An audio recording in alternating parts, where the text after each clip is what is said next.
Well, I'm old enough to remember back in the 50s, there were like 3 television stations. That's it. That's all we watched. And radio stations. Maybe there was a handful, a dozen or whatever. Now we went to cable, right? And we had 100 channels or whatever. Starting in the 80s, we had that. And now with the internet, we have tens of thousands of radio channels, video channels, whatever, that you can watch and get information on. Or more importantly, anybody could be a broadcaster, right? Before you need all this money and everything to set up a radio station, a television station or whatever, now you need nothing. All you need is your computer and a web access, and you got a TV station, you got a television station. I mean, I basically do. I run a TV show on YouTube and on Blog Talk Radio. That's another way I distribute. So they have all these distribution channels for anybody, and it costs you next to nothing to have your own station. But the question is, how are you going to pay for it? Okay, where are you going to get money? Are you going to go down to the local car dealer or whatever and try to get them to advertise Joe's information about local sports? Well, you may be, but maybe not. Now, there's a website that gets you the money to do that. Now, this is called PodFund for podcasting, or whether it's audio, video, a little both, or any kind of casting that you're going to do on any kind of regular basis. This is a funding site where you could put, he helps you get money to raise so you make money out of doing a podcast. I mean, some podcasts are very, very important. Go to Blog Talk Radio, or just put podcasts in there, or Blog Talk or something like that, and you'll see dozens of platforms that are out there that have all these stations on it. Anybody has a station. Big stars, little stars, anybody could have a TV or radio show now. But the key is how you're going to pay for it. And that's right, Podcast or PodFund. This is a crowdfunding site just for people who are doing podcasts or video casts, like I do, to get money for doing it. He's got it all worked out, all the back end, all the mechanics of doing that. You just have to have the show.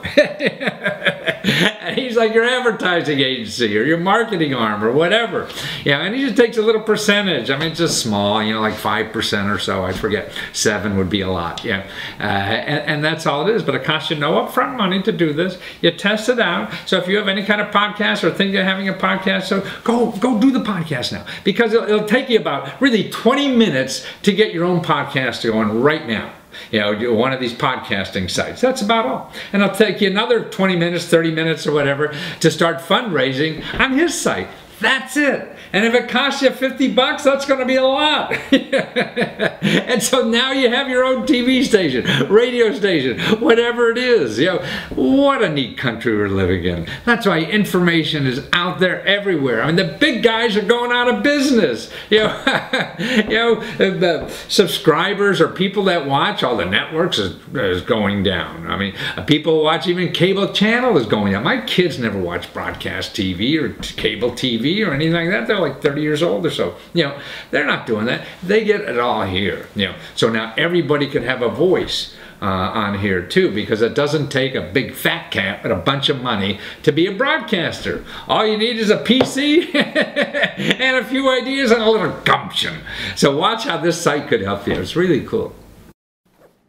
Well, Robert Becker with PodFund.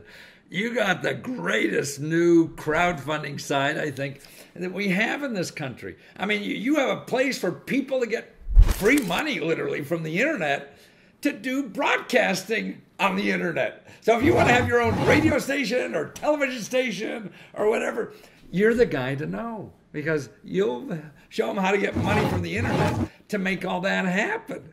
What made you think of doing this? Exactly. Well, Matthew, I worked in the radio industry for a few years in the 90s. Had a blast doing it. It was my dream. Top 40 or stuff? Or what? Top 40. Top 40. Wonderful. Euchre jock, if you will. That's what we call ourselves. Loved what I was doing, but got out of that field and moved into the real world. And then in the early 2000s, was intrigued by internet radio radio, and then a few years later got into doing some freelance voiceovers out of the house, and dabbled slightly in podcasting. And I thought it was just a really neat medium, and thought it was a really cool way for people who may have always wanted to work in radio to have that opportunity, but you have complete control over what you're doing. And within the last year, when I started to formulate this idea, it just seemed to make sense. I still have always had that interest in podcasting, and even though I've moved away from radio and voiceovers and all of that, and I just really started to think more and more about the notion of trying to help podcasters and video creators out, and come up with a platform for them that is geared specifically to them. And it's not some one-size-fits-all type of platform. This is specifically for creators, podcast creators or video creators or what have you. And I think that this idea is right on the money, no pun intended, but I think that this is a perfect vehicle, because you're pulling in all of these podcasts, these podcasters who all share this same vision.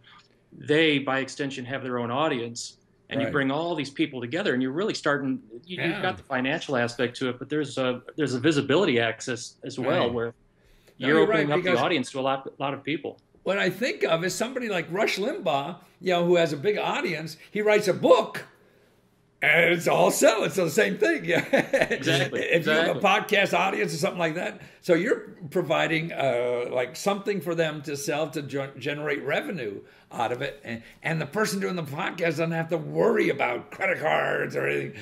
Just going to the bank with the money. Yeah. And when I got into doing the freelance voiceover work out of my house, I invested a lot of money in some equipment, and like I said, I dabbled in podcasting, so I kind of have a little bit of an understanding as to what some of the challenges were for someone who wants to move into this, and knowing that podcasting doesn't exactly reel in all sorts of advertising dollars. This is a way for people to live up to or fulfill their passion, and perhaps improve on what they're doing. No, I think now, that's like my issue. I sold reference books for many years, made lots of money at it. Nobody buys a reference book anymore. So I still have a story to tell, and it's very difficult. I don't think people have figured it out yet. Washington Post is going out of business. Who would have thought? New York Times is next. The Wall Street Journal is on its last legs, and it's just that old media doesn't work because people aren't buying it in traditional forms. So your form is a new form that people are getting used to financing through that motive, and so to take your idea and use that new form to finance it that you have. I think it's a natural, and it's. I think what you're also doing is helping the country hear these voices. Exactly. And that they wouldn't normally hear, and it's a way to finance these new voices. And then these voices don't have to go to some big conglomerate and be told what to say. Exactly. Yes. And to that end, there's a lot of really talented podcasters out there, and they may not realize how talented they really are. And that's what I think is really neat. And there's some people who, if radio were a completely different industry and it wasn't so difficult to break into, there's a lot of people who could potentially work in radio, and they may not even realize it. Right. Well, no, you're right, because I'm sure they weren't trained to it. They see something shrieking, and it's hard to know. But you're in something that's growing. Not only is crowdfunding probably going to be the next big thing, and I think this country since the internet, but we still have, this information we're living on more and more. The experiences. I think we're buying less crap in the world and buying more experiences and information, the things that come out of a podcast or a video cast or whatever you call them, video-wise, that, and you're in the forefront almost pulling that. Something like you will be pulling that for the country. Are you going to be in other countries too, or not? Well, right now we're specific to the United States, and I would love to say that it's international, but the one hurdle I have New Jersey is international. Yeah. There you go. I've got some hurdles that I need to clear as far as processing payments, but that's some stuff that we're working on, and but we'll start in the United States and we'll grow from there. I'm looking forward to seeing where this goes. So how long does it take now? Well, actually, now for the launch, you're launching May 3rd, 1914, or 2014. Well, I'm an old guy. March 3rd, 2014. Yeah. And so for that, you're looking for people to be on your front page on the opening because you're going to hit the ground running, right? And you've been building this momentum for weeks and months now. So people can still sign up to try to be in that front page when you launch, right? Yeah, exactly. And I actually launched the website. There's been a couple phases to the launch. It was just basically a placeholder web page where people were tantalized by what this might be. Just did that to drum up some interest and obviously tried to get some word of mouth spreading. We launched the website in a limited fashion. It was about 35 days ago, and we did that just strictly to start recruiting for campaigns. So if there's a podcaster who's interested in creating a campaign and they want to have the opportunity to be part of this launch on March 3rd, if they get their campaign in now, they have that opportunity to be there front and center on our homepage. And then come March 3rd, that's when all those campaigns that have been submitted will go live, and we'll start to accept pledges rather. So now, from now until March 3rd, people can sign up and get their their campaign all set up and ready to go when you pull the switch. And exactly. How long is what's a short time it could take to get a campaign up and going? Yeah. Technically speaking, if someone has a video ready to go, and it really doesn't take much to sit down and shoot a 3-minute video to sell to people who you want to solicit money from, but technically you could have a campaign up and running in less than a week's time. Wow. Huh. Yeah. That's cool. And, and people spend, months, years banging on the doors trying to get money. And here you could do it in a week's time. And really, I guess the biggest hurdle is sitting down and doing that video. You require a video, right, for the production? Yeah, because if we're talking about the medium of podcasting or video or whatever. You want to be reading. Yeah, exactly. A static image isn't going to get it done. And quite frankly, I don't think people are going to be interested in giving you money if they don't know who you are and you're not talking to them. When you say a week, don't forget, I'm just thinking now, the people that are doing podcasts, they're used to performing, they're used to being in front of the microphone. So, to do a 3-minute video may only take these people 3 minutes to do the bloody thing. Yeah, exactly. Because they've been talking. But you're talking a week because of the back and forth with you guys to get it all in. The actual time involved in putting the information they need for you together. That doesn't take a week's work, right? No, not at all. No, when I say a week, I'm thinking in terms of just what it might take to work with the podcaster and get the details worked out and to make sure everything meets certain standards. We just don't want to accept them as they come in and just let them go live. We do want to put them through a review process.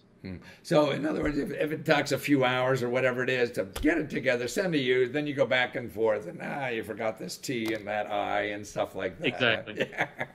Yeah, we want to do our best to present the podcasters professionally as well. So, it's a slick site too. It's. For a new guy in St. Louis doing this, compete with the big guys. You look really good. Yeah, I'm excited about it. I really am. And so it's at PodFund.com. So you could start giving money on March 3rd to find programs to invest in or to support. But until then, take your podcast, your idea, or whatever it is, and apply to be a fundraiser on this, right? Exactly. Exactly. Okay, so you have an idea for a show? Well, think of one. How you like to talk? Just say, hey, this is the I Like the Talk show, and see what happens.